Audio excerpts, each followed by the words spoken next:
আমার ভাইস্তাটা অনেক ভালো আছিল, অনেক মনের আশা পূর্ণ করার জন্য নেওয়া করার জন্য বিদেশ বাড়ি পাঠাইছি। মানুষের কোন পর্যায়ে কি করতে কইতে পারি না, আর বিচারের কি অনুমতি আমরা চাই। পুরা করলে ভালো শিক্ষিত করছে ইনশাল্লাহ। এখন বিদেশ পাঠাইছে, এখন বিদেশ তো রেঙ্গের ভাসতে আর এই খবর আছে আমরা এটা মানে নিয়ে পাইতেছি না।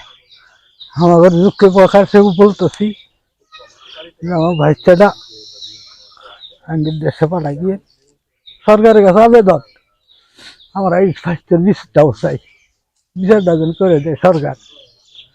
যাই আমি কিছু বলতে পারতেছি না, আপনারা সবাই মাফ করতে। হুট করে এই সংবাদ শুনে তো আমরা মনে করেন কোনো মুহের কোনো ইয়ে আসে না, কথা আসে না যে এত নরম নর্ম ভদ্র ছেলে একটা কথাও বলে নাই। যে খালি যদি বলতাম যে লিমন যেটা কি কোন বলেন বলেন এরকম কথা ই করতো না, দ্বিতীয় কথা বলতো না। আসছে বাস খাওয়া দাওয়ার সময় খাওয়া দাওয়া করছে আর চুপচাপ উনি ই করতো। জীবনের দাদি নাকি তো আইসে আঙ্গুরে হুসফুস করছে, খুব ভালো আছি ছেলেরা।